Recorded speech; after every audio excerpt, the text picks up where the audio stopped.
Last week, Dov Hikind interviewed RFK Jr., who, of course, as we know, sparked a firestorm recently after he made highly controversial comments about the Jews and COVID. Joining me now to discuss that interview and a lot more is the former assemblyman, a man who is extremely sincere and fearless in his devotion to Jewish causes, someone I greatly admire. Dov, it's a privilege again to have you back. Thank you so much for having me. I always appreciate it. Absolutely, our pleasure. And I love you. You know that. I admire your work for many, many years.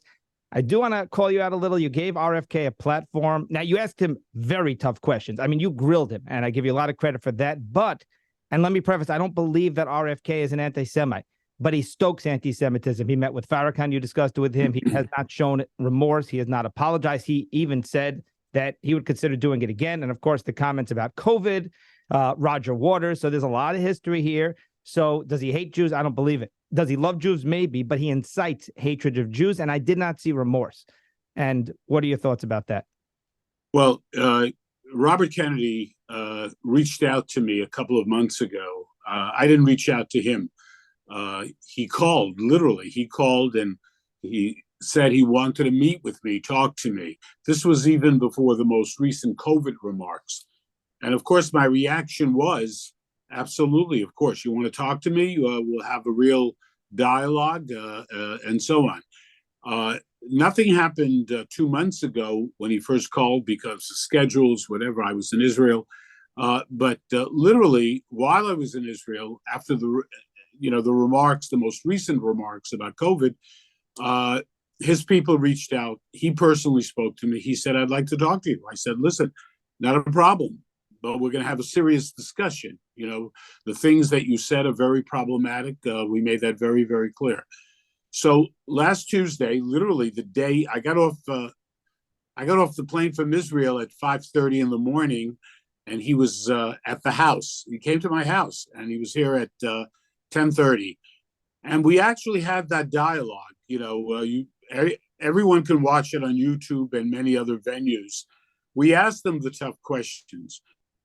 I made it as clear as possible. Like, as you pointed out, the last thing in the world I would accuse Robert Kennedy is being an anti-Semite. I mean, it's just, if you listen to him and if you know anything about him from the past, you know, he's got a lot of these conspiracy ideas. But, you know, a lot of people have ideas that are really a little off the wall. But be that as it may, you know, he wanted to talk. He wanted to discuss things. We asked him those questions about Waters, about Farrakhan. You know, one of the things with Farrakhan was where he said that it was about saving lives and going to Farrakhan. You know, he raised like a very serious question. I mean, he acknowledges who Farrakhan is. He didn't know that much about Waters, but now he acknowledged that. I guarantee you he would never do that again, not as a candidate or ever again. He understands that whatever his intentions were, which were purely not anti-Semitic at all, of course, that he understands the damage those things do. We showed on the video, we showed him as I was interviewing him, we showed him the pictures of Farrakhan and him next to each other, where Farrakhan was having such hana, such pleasure being next to a Kennedy. I mean, Kennedy, the Kennedy name is a very powerful name. So sometimes you do things, or we all do things for good intentions that we believe are good intentions, and those are, and they backfire, and one sometimes doesn't understand the repercussions of what you're doing and the hate that it may spread. You know, he raised the question about saving lives in terms of meeting with Farrakhan, because he believed, you know, he has his own views of things, and he felt that meeting with Farrakhan was important in terms of saving black lives.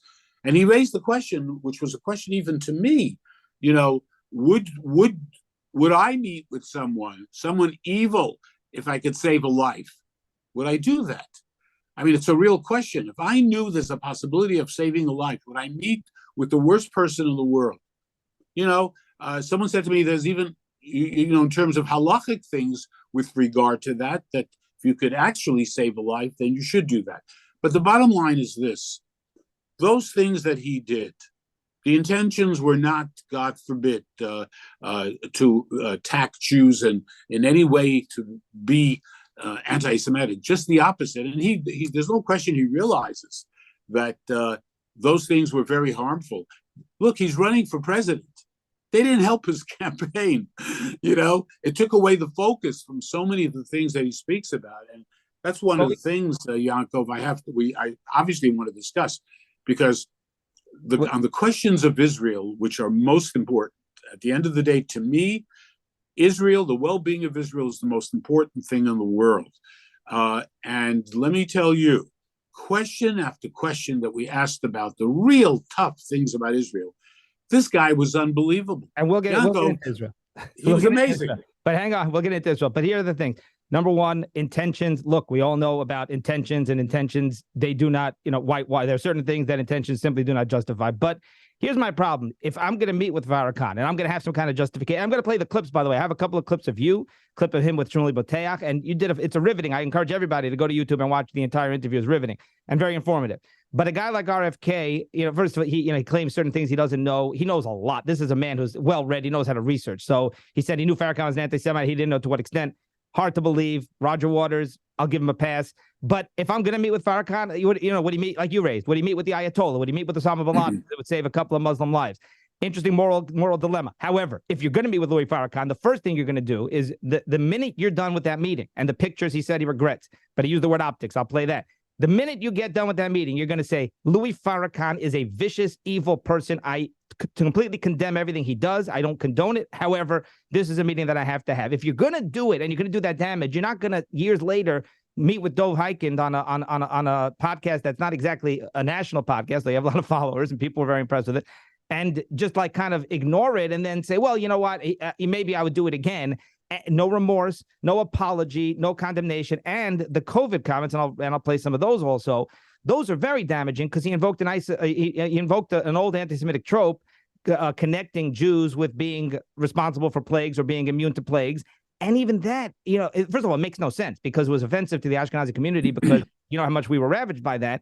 And like, he didn't apologize. You as Dov Hikind, I hear what you're saying. You need to reach out. You want to make this man somebody who will have our support, and then we can kind of leverage that support. I get it, but like, he needs to apologize for the COVID comments. He has not apologized. He clarified, didn't apologize. Seems to be more upset about the fact that it like got him into trouble, and he doesn't show any remorse over the COVID, and it's dangerous. It's dangerous. So you keep using the word acknowledge. I like that you're being very accurate. Acknowledge is not enough. And you would say that, I'll just one more point. If Andrew Cuomo made the comments about COVID and met with Louis Farrakhan or Kathy Hochul or Barack Obama, you, Dov Hikind, the head of Americans Against Anti-Semitism, you'd be livid. So I'm just calling you out. No, I hear what you're saying.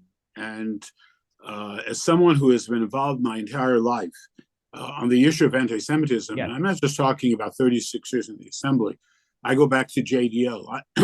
I've had the privilege of spending my entire life dealing with anti-Semites. I've come face to face with anti-Semites. As you know, in the 1990s, I was a target to be assassinated by very bad people because of the things that I was doing. So all I could say to you is this. I met with the man before we even recorded him. We sat, we talked, spent tens of hours doing homework on him. Who is he? What has he said in the past? Anti-Semites don't become anti-Semites overnight. They don't become bad people overnight. They have a record. And you check as much as you possibly can. After speaking to him, before I recorded him, knowing full well that the things that he did, I said it to him actually to his face. I said, whatever your intentions were, the damage was caused because there are bad people out there. You may not be a bad person, but there are bad people out there who are using what you said against the Jewish people. And that is truly, truly a problem.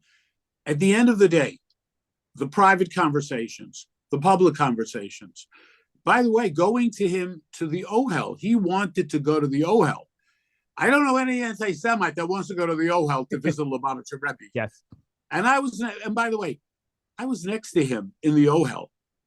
I watched him. Now, you could say, oh, Dov, you were fooled. I know you're smart and you can read these things. Let me tell you, I watched him. And the one thing I came away with, the things that have happened in the past, which are terrible, meeting with some of these terrible, horrible, horrible people. I truly believe at the end of the day, he's running as a Democrat. We have Biden as the president, who every single day, Yankov, is undermining the security and the well-being of Israel. Every single day, with the comments that he's making, the criticism of the Netanyahu government. And I really wanted to see, yes, I know some of it is terrible. I believe that he regrets it. There's no question that it was misused, whatever his intentions were. But the things that he said that are so important about the Biden administration, I mean, he's a Democrat, a Kennedy. He talked about the Democratic Party abandoning the state of Israel. That is unbelievable. That is beyond comprehension, and many other things that he said.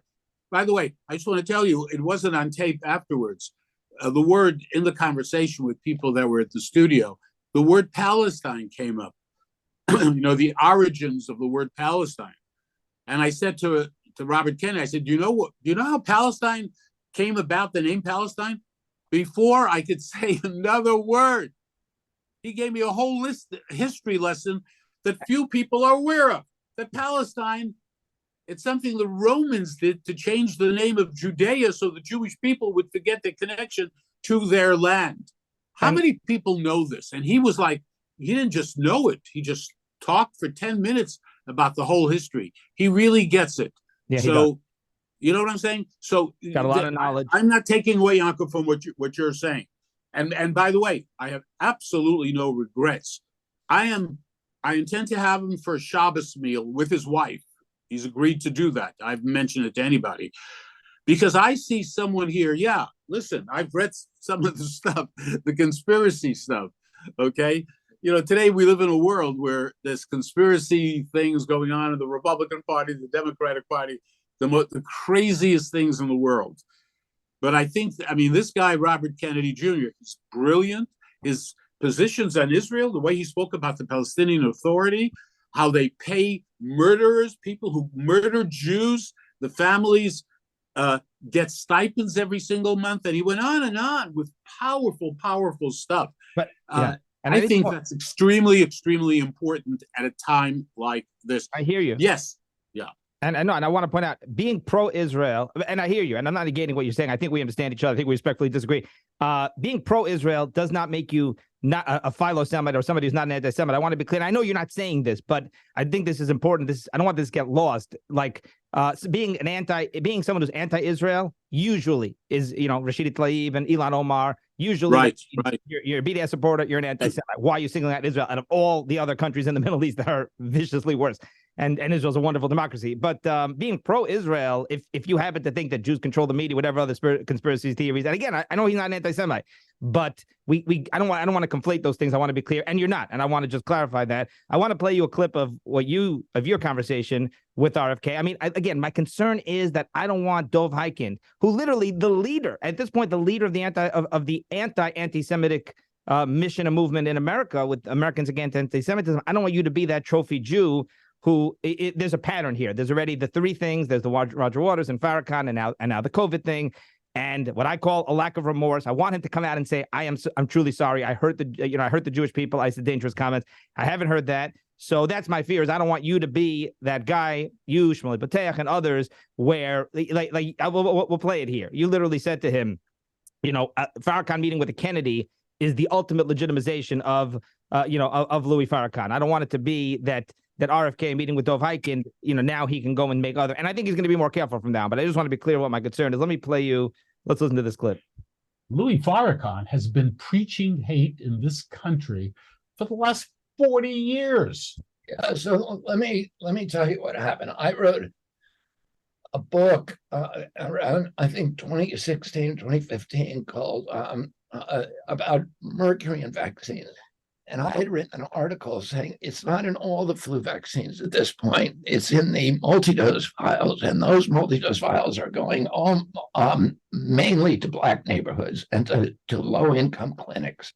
And, my choice was, do I meet with somebody who's made these appalling and reprehensible claims? You knew about those remarks? I didn't know you were going to meet with him? No, I didn't know the full extent of them. I knew that he had been, called anti-Semitic. I didn't follow him.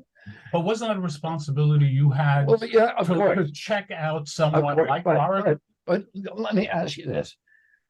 Farrakhan has 400,000 followers.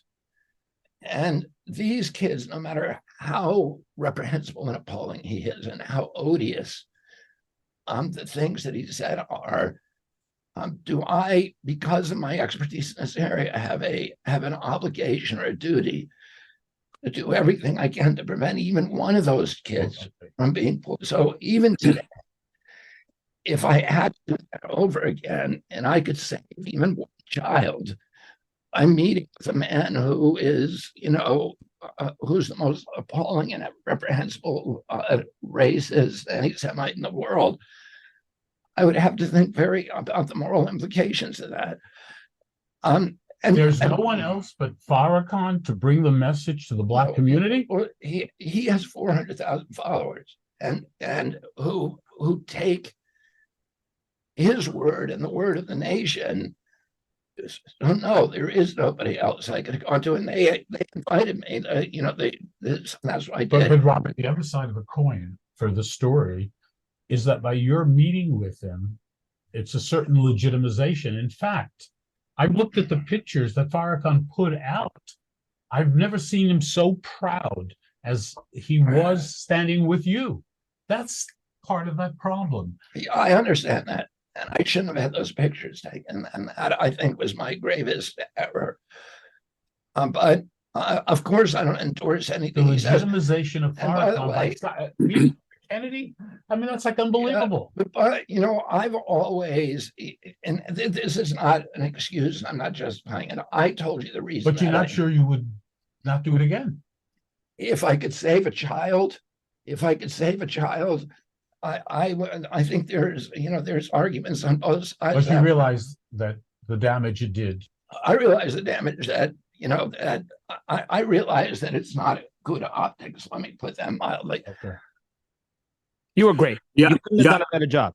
Yaakov, I got to tell you, listening to him again, and you and I know, and again, you said nice things about me. You have been amazing leader in bringing things to the public. You're a fan for 20, 25 years. I mean it. No, but I'm saying you've been a shliach to bring important things to the public that a lot of other people don't bring. So yeah. You've been a star as far as I'm concerned. I'm just saying that is just the fact of life. But you got to listen, as you know, we have so many enemies, people that hate us with a passion. They don't even know why they hate us, whether it's on the right, the left. There's just this vicious, malicious hatred towards the Jewish people that goes back thousands of years. Nothing has changed. Absolutely nothing has changed. And even the clip you just played, I would actually say it defends what I did, because if you listen to him carefully, how seriously he takes this and some of the things that he says that he realizes. But the one point he makes, which is so critical, he said, when I asked him, would you do it again? So he could easily say, no, I wouldn't do it again. That problem is solved. Good politician, I won't do it again. But instead he says, if I could save a life.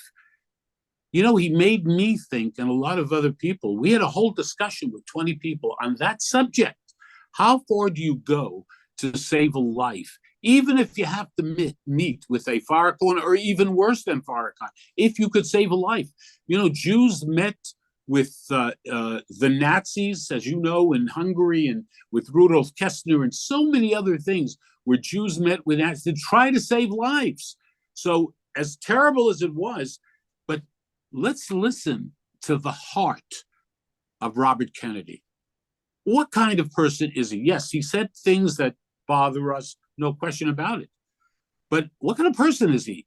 Deep down, we, the Jews, we need allies. Our allies are not always perfect, as you know. They're not perfect.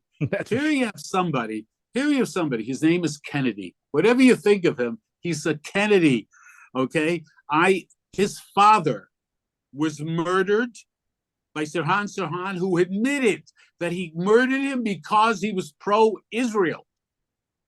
Yeah. That's a legacy that Robert Kennedy Jr. lives with, because his father was pro-Israel. To this day, Sirhan said it on the record. So you got to look at the whole picture.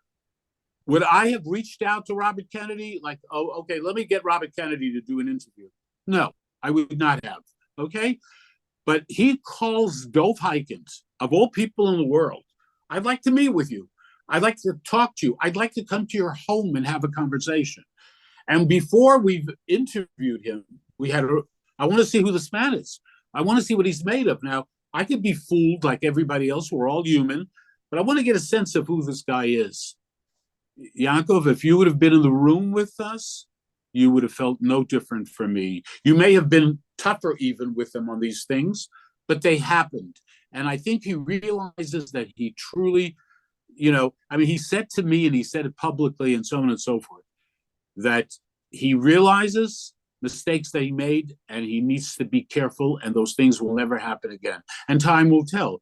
But fundamentally, the man is 69 years old, right? What's his record over the last 50 years? Has he ever indulged in, anti-Semites are anti-Semites yesterday, today, and tomorrow. They don't change. This is not who this person is. And one of the things he spoke on the video, if I remember correctly, he said that he wants to play a role, actually, in defending the state of Israel. He gets it. He understands what this is all about. Few politicians that I've ever dealt with know their history. They don't know their history. They may be the most pro-Israel people. I can guarantee you that Donald Trump doesn't know any of this history. And the politicians don't know the history. Politicians don't know what's in their own bill that they sponsored. I mean, they don't know exactly anything about current events. They know what the polls say will get them elected. But Robert Kennedy, again, unless I was fooled, and I'm human, of course, I asked Hashem to lead me in the right way and to do the right thing. That's all. That's what it's all about, Yaakov, for me, from the days of Rabbi Kahana, I know that. Who said, it's not incumbent upon you to save the world. We have so many problems, and it's very easy for me and others to say, forget it. I'm going to leave it in Hashem's hands. I can't do anything. What can I do about anti-Semitism? The more we do, the worse it gets. Think about it. We have so much education, and nobody is educated, right? What the hell are they educating people? Well, what's the education all about? I wonder, right? I mean, what's going on? So we have a real problem. So look, we got Donald Trump that a lot of Jews support. I'm still waiting for him to apologize for meeting with Kanye West and with Fuentes. That's never happened so far. He condemned Fuentes. Okay, look, he never. Look, Donald Trump. You want to be critical? Look, he never did the right thing. A tremendous track record. I mean, with the Jews, with Israel, with Ravashkin, with the embassy move. I understand the criticism. I don't condone the meeting with Kanye, but Yaakov, that I have said. I've said on Fox and everywhere else, even when I'm critical of him, there has never been a better friend than Donald Trump for the people. Never. And if you ask me who was number 2, I would say Donald Trump. If you ask me who was number 3, it's Donald Trump. Good. No, I know. He's phenomenal. And I just want to mention, look, well, like you said, time will tell. If something happens again, if RFK Jr. in a couple of weeks or a couple of months does something else controversial regarding the Jews, then I think we have to have a follow-up conversation here. I think you would agree. This cannot happen. I don't want to use the word that I was going to use. I would, forget it. I mean, if God forbid anything else came out of his mouth, there's no excuse, as you know, I can tell you, in my family, we have never, ever made a racial remark. We behave in a certain way. There's never an excuse to be a racist, a bigot, an anti-Semite. You can't even do it once. If you do it once, even privately with your friend, your neighbor, those Jews, forget it. You've got a real problem. So, again, as I said, Robert Kennedy Jr. has a record. Before these items, we can look at it. We can see what did he say 10 years ago, 20? He's been around. He's not shy, as you know. He's very straightforward. He's one of the most straight people I have ever met. I got to tell you, I've talked to a lot of people, which is so not, like you said, not politically smart and not politically correct. It's because whatever is 100%. Remember, Hannity had him on the same night I had him in the morning. Hannity had him in the evening. I mean, here's a guy, a Democrat, a proud Democrat, who really gets it, who said the kind of things we need to hear more. There's no other Democrat who says anything. And I asked them those tough questions. The 102 Democrats, isn't it interesting? 102 Democrats signed a document not to let him testify to the Republican committee. 102, led by Wasserman and Goldman, Yes. right? Yes. And where the hell are they to do a resolution against Tlaib and Omar and the chairman of the radical caucus that had the chutzpah to call our Jewish state, the only democracy in the Middle East, to call it an apartheid state, a racist state? Do you hear the Democrats saying anything? Was there a condemnation? Did anybody sign a letter? And I forgot to mention Republican Dov Hikind, now that you've finally made the flip. All right, before we go, and I should have mentioned that earlier, let's plug your book. You have a phenomenal book. I mean, no words can describe this book, and everybody should get it. So just show it to us. Tell us a little about it. Absolutely. A Brief and Visual History of Anti-Semitism. It's not moving. It is not on the camera. You can get on Amazon and there we go. Also bookstores. But all I could say is that anyone who has looked at this book, there's nothing like it in the whole world. And one of the unique features, it's beautifully done. I mean, you got to get it. You got to see it. You put an app on your phone, and there are 70 videos, historical videos, that you can watch of things in history. It's amazing. We're going to put it doesn't cost anything. Doing that. 2 years of work by Americans Against Anti-Semitism. And no exaggeration. Bli Guzma, I mean, you open it up, it is clear. It gives a thorough history. Anybody age 7 years old, my kids, all the way to any age, can literally appreciate it. It is done so incredibly well. Thank you, Yankov. We are working now on getting it into high schools all over the country. Knowledge is a powerful tool. And the truth is, Yankov, as you know, our people, forget about everybody else, we don't know our history. We don't know our history. We know about Tisha B'Av, what happened, because we go to shul on Tisha B'Av and we read Eicha. We don't know our history. Jewish kids on college campuses cannot defend the position of the people of Israel and the state of Israel. They don't know their history. If they knew their history, we're the good guys. We really are. We're the good guys. Oh, yes. Okay. Always a pleasure, Dov. Former Assemblyman, head of Americans Against Anti-Semitism, and a wonderful person. Dov Hikind on the VIN News. On a personal level, thank you for being such a great friend. Yeah, we've gotten very close and appreciate it. Same here. Thank you.